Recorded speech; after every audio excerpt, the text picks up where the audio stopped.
Titre, une assiette de jamon et un cœur ouvert est l'histoire bouleversante de Carmen et Lucia. Madrid. Un soir de novembre froid et humide. Dans le prestigieux quartier de Salamanca, les bâtiments historiques brillaient sous les lumières dorées du restaurant El Palacio Real. À l'intérieur, l'élite madrilène dînait dans une atmosphère feutrée où un seul plat coûtait souvent plus qu'un salaire mensuel. Carmen Vega, 32 ans, figure redoutée de la haute couture espagnole, était à sa table habituelle. Un verre de Ribradel Duro Reserva et un plat de jamon ibérico à 200 €, son rituel immuable. Drapée dans un tailleur signé Palomo Spain de 8 000 €, elle incarnait le sommet du succès. Pourtant, ce soir-là, une étrange mélancolie lui pesait sur les épaules. Dehors, une fillette de 10 ans aux cheveux blonds sales et aux vêtements déchirés errait dans les rues. On l'appelait la petite blonde. Elle s'appelait Lucia. Depuis 6 mois, elle survivait dans la rue. Les services sociaux l'avaient arrachée à sa famille d'accueil après qu'elle eût osé dénoncer des abus. Depuis, personne ne l'avait recueillie. Ce soir-là, affamée, épuisée, elle s'arrêta devant la baie vitrée du restaurant. L'odeur des plats lui fit tourner la tête. 3 jours s'étaient écoulés depuis son dernier repas. Le froid mordait sa peau. Elle tituba, mais au lieu de fuir, elle poussa la porte du luxe. « Et tu ne peux pas entrer ici », lança le maître d'hôtel, interloqué. Mais Lucia l'ignora. Ses yeux s'étaient déjà posés sur une femme élégante à l'air triste. Elle marcha en tremblant vers Carmen et murmura d'une voix brisée. « Excusez-moi, madame. Je pourrais manger ce que vous ne terminez pas ?» Carmen leva les yeux, quittant son écran de téléphone. Face à elle, une enfant fragile, les yeux bleus emplis de larmes, les mains tremblant de faim et de peur. Une image qui lui transperça le cœur. « Depuis combien de temps n'as-tu pas mangé, ma petite ?» demanda-t-elle avec douceur. « 3 jours, souffla Lucia. Un silence lourd s'installa. Puis, Carmen se leva lentement, tira une chaise à côté d'elle et dit.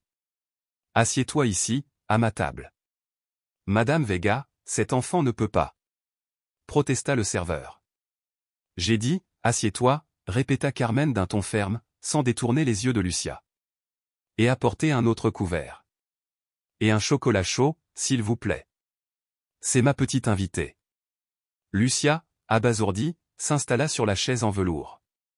Pour la première fois depuis des mois, elle se sentit importante. Aimée. Vue. Entre 2 bouchées de jamon savourées comme un festin, Lucia raconta son histoire. Ses parents étaient morts quand elle avait 8 ans. Elle avait été placée chez la famille Garcia, censée accueillir des enfants de l'État. Au début, il semblait bon. Mais il détournait l'argent des aides sociales et forçait Lucia à nettoyer, cuisiner, sans toujours l'envoyer à l'école. Lorsqu'elle avait tenté d'en parler, les services sociaux ne l'avaient pas cru. Ils disaient qu'elle inventait. Et puis, il y a 6 mois, le monsieur de la famille Garcia a voulu me toucher. Elle s'interrompit, la voix tremblante. J'ai crié. J'ai couru. Depuis, je suis seule. Carmen sentit son sang se glacer. Où dors-tu ? demanda-t-elle, la voix brisée. Sous les arcades de la gare d'Atocha. Parfois dans le parc du Retiro. Quand il pleut, j'essaie de trouver une station, mais les gardes m'en chassent. Le plus dur, ce n'est pas le froid, ajouta Lucia avec une sagesse bouleversante. Le plus dur, c'est le regard des gens. Ils me regardent comme si j'étais sale, mauvaise. Comme si c'était de ma faute. Carmen pleurait. Elle, la femme de glace, l'implacable patronne, ne pouvait contenir l'émotion. Lucia, tu n'as aucune faute. Tu es une petite fille courageuse qui a eu trop de malheur. Madame Carmen, pourquoi êtes-vous si gentille avec moi ? demanda doucement Lucia. Et, pourquoi êtes-vous si triste ? Même quand vous souriez, vos yeux sont comme les miens, quand je pense à ma maman. Ce fut un coup en plein cœur. Carmen comprit. Elle possédait tout ce que l'argent pouvait acheter. Mais elle avait perdu ce que Lucia avait gardé, la capacité de lire les cœurs. Viens, je t'emmène dans un endroit chaud pour la nuit. Vous ne me laisserez pas toute seule ? Comme les autres ? Je te le promets, répondit Carmen.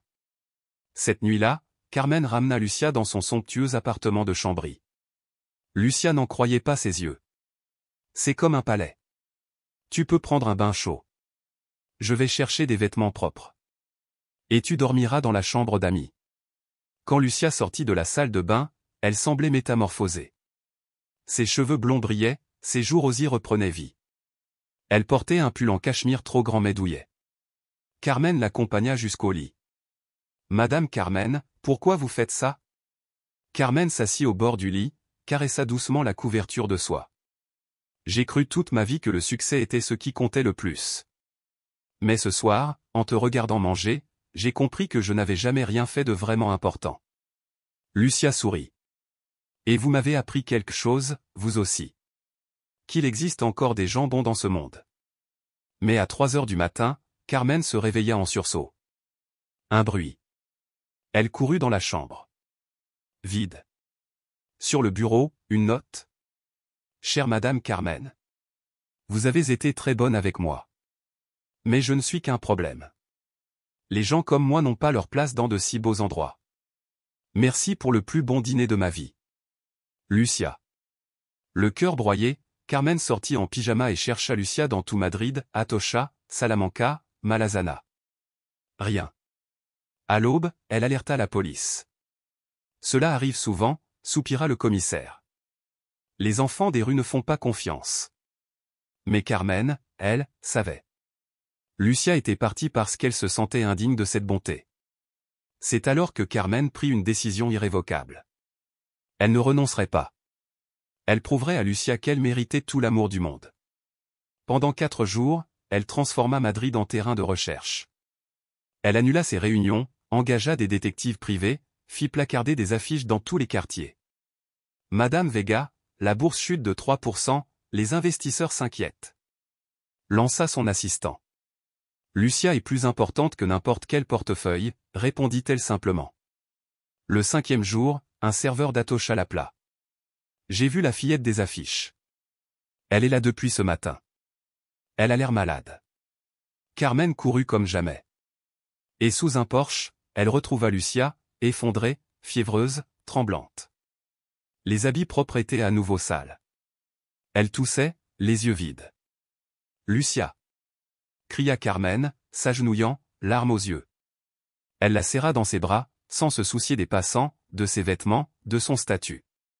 Elle n'était plus la femme d'affaires invincible. Elle était simplement une femme qui avait retrouvé ce qu'elle ne savait même pas avoir perdu, un cœur capable d'aimer. Ce jour-là, la vie de Carmen Vega prit un nouveau départ. Et pour Lucia, c'était peut-être la première fois que l'avenir s'ouvrait enfin. Je suis juste un rêve ? Non, petite. Je suis vraiment là, chuchota Carmen en prenant la fillette dans ses bras. Elle ne pesait rien, aussi légère qu'une plume, mais son front brûlait de fièvre. « Pourquoi tu es partie ?» murmura Lucia. « C'est parce que je ne mérite pas les belles choses. Je suis sale, je suis mauvaise. Non, mon trésor. Tu es la plus précieuse des petites filles que j'ai jamais rencontrées. Et je ne te laisserai plus jamais, tu m'entends ? » À l'hôpital La Paz, les médecins furent clairs, une pneumonie. Elle devait rester une semaine en observation. Par miracle, on l'avait trouvée à temps. Carmen ne quitta pas le chevet de Lucia. Pas une seule seconde. 6 jours et 6 nuits sans dormir. Et puis, au 7e jour, la petite ouvrit enfin les yeux. Claire. Vivant. Vous êtes resté tout ce temps, demanda-t-elle faiblement. Où voulais-tu que je sois d'autre, répondit Carmen avec tendresse. Lucia se mit à pleurer. Personne n'est jamais resté avec moi quand j'étais malade. Carmen lui prit la main. Lucia, j'aimerais te poser une question très importante. Veux-tu venir vivre avec moi ? Pour toujours. Mais, je ne suis pas votre fille. Et si tu le devenais ? J'aimerais t'adopter. J'aimerais que tu sois ma fille. Lucia éclata alors en sanglots, mais cette fois c'était un torrent libérateur. Vraiment ? Je peux avoir une maman à nouveau ? Et je serai la meilleure maman du monde pour toi. Alors qu'elles s'enlaçaient, toutes deux savaient, au fond d'elles, qu'elles venaient de trouver ce qu'elles avaient toujours cherché, un foyer, un amour véritable. 6 mois plus tard, l'adoption était officielle. Lucia vivait désormais avec Carmen, allait dans une école privée et avait tout ce dont une enfant pouvait rêver. Mais le plus grand changement n'était pas dans la maison. Il était en Carmen elle-même. « Maman Carmen, pourquoi tu ne vas pas à ton bureau aujourd'hui ?» demanda Lucia un matin, entre 2 cuillerées de céréales. Parce que j'ai compris une chose essentielle, l'argent, on peut toujours en gagner. Mais le temps passé avec toi, lui, ne revient jamais. Carmen avait fondé la fondation Lucia Vega pour les enfants sans foyer. Elle ouvrit des centres d'accueil dans toute l'Espagne. Mais à l'école, tout n'était pas toujours rose. C'est vrai que t'étais une clocharde? Lança une camarade à Lucia, moqueuse. Lucia rentra ce soir-là en larmes. Maman Carmen, peut-être que je ne mérite pas cette vie. Carmen s'agenouilla devant elle. Lucia, tu n'es pas ici parce que je t'ai acheté. C'est toi qui m'as sauvé. Avant toi, j'étais riche, oui, mais vide. C'est toi qui m'as appris ce que signifie aimer vraiment. Le lendemain, Carmen se rendit à l'école. Devant toute la classe, elle raconta l'histoire de cette nuit au restaurant, le courage d'une petite fille qui avait bouleversé sa vie. Lucia n'est pas seulement ma fille. C'est ma héroïne. Dès ce jour, Lucia devint la fille la plus respectée de l'école. Quelques semaines plus tard, au tribunal, alors que la juge signait l'acte d'adoption, Lucia demanda. « Maman, est-ce que je peux t'aider avec la fondation? Je veux aider d'autres enfants, comme moi. » « Bien sûr, ma chérie. Nous serons une équipe. » Main dans la main, elle marchait dans les rues de Madrid. Elle savait que leur rencontre n'avait rien de hasardeux. C'était le destin. Deux âmes qui s'étaient trouvées parce qu'elles avaient besoin l'une de l'autre. 2 ans plus tard, la fondation avait aidé plus de 500 enfants à travers le pays. Lucia, désormais âgée de 13 ans, était devenue la plus jeune ambassadrice de la fondation. Un jour, lors d'une visite dans un centre d'accueil à Séville, Lucia fit la connaissance d'Isabelle, une fillette de 10 ans aux yeux mélancoliques. « Moi aussi, j'ai été sans abri », lui confia Lucia avec simplicité. « Vraiment? Toi aussi tu vivais dans la rue? » « Oui. Mais j'ai appris une chose, ce qui compte, ce n'est pas d'où tu viens. C'est où tu vas. » Le soir, dans la suite de l'hôtel, Carmen observait sa fille en train d'étudier. « Tu sais de quoi je suis la plus fière? De ton cœur. De ta capacité à aider les autres, malgré tout ce que tu as vécu. Je l'ai appris de toi, maman. » Pour le 13e anniversaire de Lucia, Carmen organisa une grande fête dans leur domaine à l'extérieur de Madrid. Mais le plus beau des cadeaux n'était pas sous le sapin. « Lucia, » dit Carmen devant les invités. « Il y a 1 an, tu étais cette petite fille qui m'avait demandé les restes de mon assiette. Aujourd'hui, tu es une jeune fille extraordinaire, qui tend la main à d'autres enfants. » Elle brandit alors un document. « J'ai décidé de donner la moitié de ma fortune à la fondation. 1 milliard d'euros pour aider les enfants sans foyer à travers l'Europe. » Lucia resta sans voix. « 1 milliard? Tu m'as appris que la vraie richesse, ce n'est pas l'argent. C'est l'amour qu'on donne et qu'on reçoit. Et grâce à toi, j'ai reçu plus d'amour que je n'en ai jamais eu. Je t'aime tellement, ma fille. Et moi je t'aime encore plus, maman. Tu es mon miracle. » Ce soir-là, allongée sur l'herbe, contemplant les étoiles, Lucia demanda. « Tu crois que mes vrais parents, là-haut, sont fiers de toi? Pourquoi tu me demandes ça, ma chérie? Parce que tu m'as rendue vraiment heureuse. » Et Carmen comprit. Elle avait réussi ce que l'argent ne peut acheter, construire une vraie famille. 3 ans après leur première rencontre au restaurant El Palacio Real, Lucia avait 14 ans. Elle était devenue une adolescente exceptionnelle. Brillante à l'école, elle dirigeait désormais plusieurs projets de la fondation. « Aujourd'hui, nous inaugurons notre 50 centre d'accueil », annonça-t-elle devant les caméras. « Chaque enfant que nous aidons, c'est une vie qui change. » Depuis la dernière rangée, Carmen l'observait, les yeux pleins de larmes et de fierté. Ce soir-là, elles retournèrent au restaurant où tout avait commencé. La même table. Le même serveur, qui désormais les accueillait avec respect et admiration. Lucia commanda du jambon ibérique, comme la toute première fois. « Tu sais ce que je pense, » dit-elle en souriant. « Cette nuit-là, ce n'est pas moi qui t'ai demandé les restes. C'est le destin qui nous a fait nous rencontrer. » « Pourquoi tu dis ça? » « Parce que tu avais autant besoin de moi que moi de toi. Tu étais riche, mais seul. Moi, j'étais pauvre, mais j'avais tout cet amour à offrir. » Au même instant, une petite fille s'approcha. Elle avait environ 8 ans, des vêtements sales et des yeux remplis de peur. « Excusez-moi, mesdames, vous auriez un peu de pain, s'il vous plaît? » Lucia et Carmen se regardèrent. Comment tu t'appelles? Demanda Lucia. Anna. Et quand as-tu mangé pour la dernière fois? Hier matin. Lucia l'invita à s'asseoir à leur côté. Garçon. Un autre plat pour notre petite invitée, s'il vous plaît. Anna mangeait avec la même gratitude que Lucia, des années auparavant.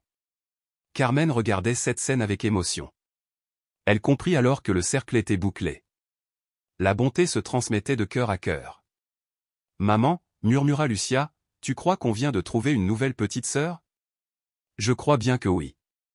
Et pendant qu'Anna savourait son premier vrai repas chaud depuis longtemps, 3 générations de femmes étaient réunies à cette table. Une qui avait appris à aimer. Une qui avait appris à être aimée. Et une qui s'apprêtait à découvrir que l'amour peut tout changer. Car parfois, les miracles commencent par est-ce que je peux manger vos restes, et finissent par une famille unie par des liens du cœur, qui durent pour toujours. Cœur rouge, si cette histoire vous a touché, laissez un petit cœur en commentaire. Avez-vous déjà fait un geste de bonté qui a changé une vie? Croyez-vous que l'amour est plus fort que la richesse? Signe pouce vers le haut, likez si chaque enfant mérite une famille. Cloche, abonnez-vous pour d'autres récits qui restaurent la foi en l'humanité. Bulle, commentez, l'amour n'a pas de prix. Et n'oubliez jamais, parfois, les bonnes personnes entrent dans notre vie au moment le plus inattendu, et la transforment à jamais. Étincelle.